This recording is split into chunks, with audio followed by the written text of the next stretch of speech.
Acabamos de ocuparnos de la teoría del capital humano, que ejemplifica el modo en que los economistas neoliberales norteamericanos de los años 70 comenzaban a entender la relación del trabajo y el capital. Y hemos visto cómo Foucault se interesa sobre todo en el modo en que esta teoría del capital humano conlleva en sí misma una cierta concepción del sujeto, un modo de gobierno sobre las conductas del individuo que atribuye a cada uno la iniciativa y la responsabilidad por su propio bienestar. Lo cual significa, y Foucault parece no sorprenderse demasiado con esto, que la salud, la educación, la seguridad social, etc., adoptan la forma de un mercado. En realidad, Foucault considera que el neoliberalismo, entendido como tecnología de gobierno, merece atención teórica y política, pero evita emitir juicios de valor al respecto, como lo dice explícitamente en la página 225, y esto abre, como les decía en alguna clase anterior, el debate sobre cuál era realmente la posición política de Foucault frente al neoliberalismo.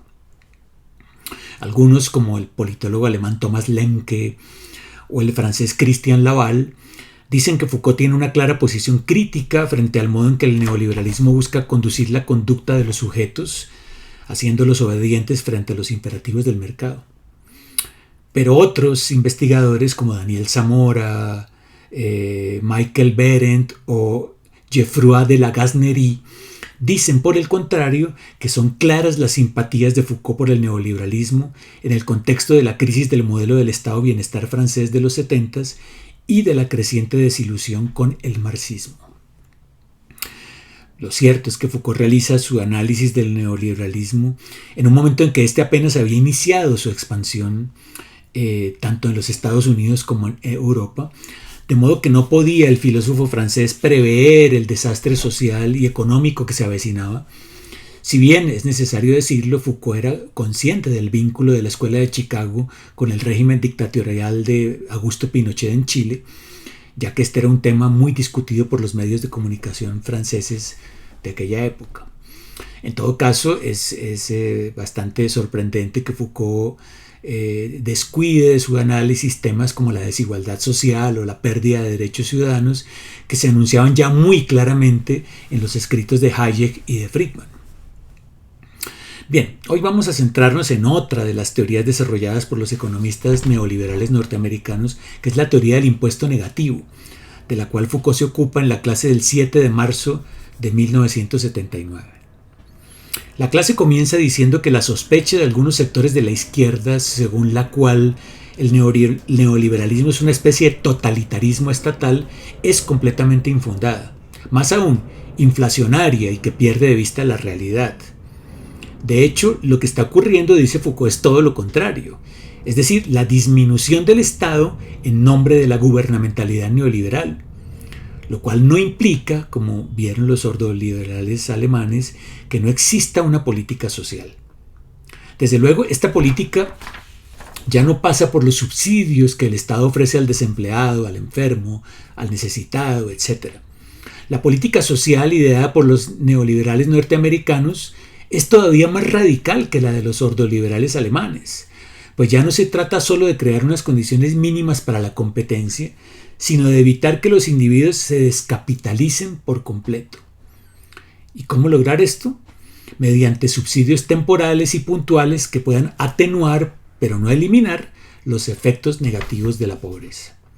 Dice Foucault, cito: la idea de un impuesto negativo apunta en forma explícita a una acción destinada a atenuar los efectos de la pobreza. Nunca actuará en el nivel de las determinaciones de la pobreza, simplemente en el nivel de sus efectos. De manera que, en última instancia, poco importa la famosa distinción que la gubernamentalidad occidental procuró durante tanto tiempo establecer entre los pobres buenos y los pobres malos, quienes no trabajan por propia decisión y quienes carecen de trabajo por razones involuntarias. Después de todo, da igual y debe dar igual saber por qué alguien cae por debajo del nivel del juego social, ya sea drogadicto, ya sea desocupado voluntario, da absolutamente igual. El único problema consiste en saber si, cualesquiera fuesen las razones, esta está o no por debajo o por encima del umbral, dice Foucault.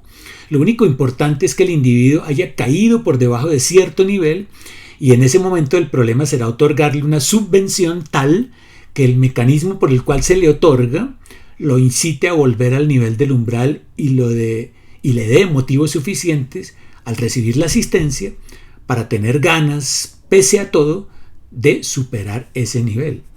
Pero si no tiene ganas, el asunto después de todo no tiene ninguna importancia y el individuo seguirá recibiendo la asistencia. Este impuesto negativo, como ven, es una manera de evitar todo lo que en la política social pueda tener efectos de redistribución general de los ingresos. Es decir, a grandes rasgos, todo lo que se pueda poner bajo el signo de una política socialista.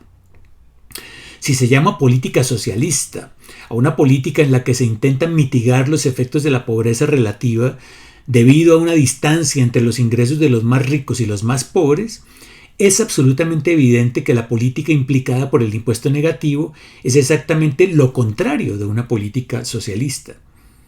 La pobreza relativa no se incluye de ninguna manera entre los objetivos de una política social de esa naturaleza. El único problema es la pobreza absoluta, o sea, el umbral por debajo del cual se considera que la gente no tiene un ingreso digno en condiciones de asegurarle un consumo suficiente. Páginas 244 y 246, y pues lo que aquí leemos son los rasgos fundamentales de la teoría del impuesto negativo, que es el complemento perfecto de la otra teoría del capital humano de la cual ya nos ocupamos en el video anterior.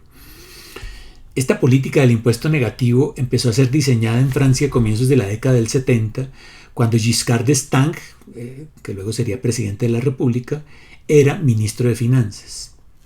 La idea de fondo es que el Estado debe elaborar una política social que permita a los ciudadanos más necesitados participar en el juego de la economía, es decir, convertirse en jugadores económicos. Y para ello se diseñó un umbral de pobreza,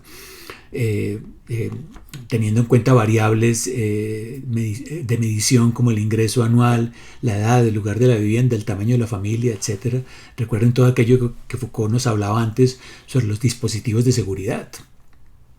La idea era entregar a las familias situadas por debajo de ese umbral un subsidio que les permitiera tener un ingreso, una especie de capital semilla que les permitiera empezar a jugar, es decir, hacerse empleables, a invertir en sí mismos, a adquirir en el mercado sus propias seguridades sociales, tal como lo vimos con la teoría del capital humano.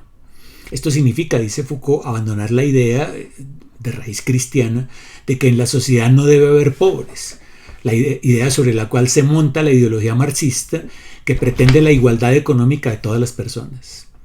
Aquí se monta la política socialista de la redistribución de la riqueza, que Foucault considera equivocada y romántica. ¿Y por qué razón? Porque esta política impulsa los subsidios a los pobres sin otra consideración más allá de que sean pobres, que estén necesitados, pues la pobreza afecta la dignidad humana. Y por tanto, como diría Marx, se encuentran alienados de su verdadera esencia, como lo mostraba el joven Karl Marx en sus escritos de 1842 al 46. Foucault dirá que es necesario abandonar esta distinción entre el pobre bueno y el pobre malo. Para una política social centrada en la teoría del homo economicus, es irrelevante completamente semejante distinción. Le da lo mismo si usted es pobre por mala fortuna, por discriminación racial, por drogadicción o por malos tratos. Aquí lo importante no es compensar la situación de pobreza por medio de subsidios estatales, como pretende el Estado benefactor. El objetivo no es eliminar la pobreza, sino trazar la frontera entre la pobreza relativa y la pobreza absoluta. Quienes caen por debajo del umbral son considerados ciudadanos que no pueden participar con alguna perspectiva de éxito en el juego económico, y a ellos deben destinarse entonces los subsidios que les permiten salir de la parte baja del umbral e integrarse a la sociedad como jugadores con pleno derecho, jugadores económicos. Darle un subsidio único y temporal, por ejemplo, que les sirva de renta a partir de la cual podrían capitalizarse. Los demás pobres no recibirán nada del Estado, pues el objetivo de esta política social no es eliminar la pobreza absoluta, sino tan solo la pobreza relativa. Si un ciudadano está por encima del umbral, entonces debe jugar conforme a las reglas que son válidas para toda la sociedad. El neoliberalismo no se fía como meta el pleno empleo, como haría quizás una política socialista, sino tan solo evitar que la población flotante caiga por debajo del umbral. Su objetivo no es entonces combatir la desigualdad mediante la redistribución de la riqueza, como haría una política progresista. Por el contrario, las desigualdades son vistas por los economistas neoliberales como funcionales a la economía de mercado, pues disparan la creatividad y animan la competencia. Como decíamos en otro video, el neoliberalismo toma como base una antropología según la cual el hombre es un lobo para el hombre, como decía Hobbes. Es decir, que el comportamiento no cooperativo será siempre más natural y más atractivo que el comportamiento cooperativo. Por eso, si el Estado le ofrece subsidios permanentes a los pobres, estos se acostumbrarán a no trabajar y a vivir de los subsidios, lo cual generará la ruina del Estado. Lo que hay que hacer entonces es estimular la competencia y convertir a los pobres en agentes dinamizadores del mercado, aunque nunca logren salir de la pobreza absoluta, eso no importa. Basta con que salgan de la pobreza relativa. Para Milton Friedman, tal medida es más barata que tener que financiar los servicios públicos, es decir, que el Estado sea el principal suministrador de los bienes públicos. Para Foucault, la medida puede ser menos burocrática, menos disciplinaria y más libre, pues se deja a la gente la posibilidad de llevar una existencia activa, no dependiente de los subsidios del Estado. Lo cierto es que con el tiempo se ha demostrado que la política del impuesto negativo abre cada vez más la brecha entre ricos y pobres, ya que nadie conseguirá salir de las zonas inferiores en la escala de ingresos solo con un pequeño subsidio. Y mucho menos en los países del tercer mundo, donde las desigualdades no solo obedecen a factores económicos, sino a factores políticos y sociales, como es el caso, por ejemplo, de las herencias coloniales, que no se remedian simplemente con limosnas por parte del Estado. Mi impresión es que la antipatía que Foucault tiene frente al marxismo y al socialismo terminó por jugarle una mala pasada, pues no consiguió entender del todo las consecuencias que podría tener la implementación de las políticas neoliberales, a las que de algún modo parecía mirar con una cierta esperanza. Era una ilusión creer que a punta de subsidios a los más pobres estos podrían aumentar su capacidad de consumo, su idoneidad de trabajo como para tener acceso a los servicios de salud, de educación, pensiones o entretenimiento ofrecidos por el mercado. El experimento neoliberal chileno demostró su fracaso con los levantamientos sociales de 2019 por parte de una población empobrecida y humillada que le dijo no a las políticas neoliberales. Habrá que ver si esto es suficiente para desactivar su funcionamiento.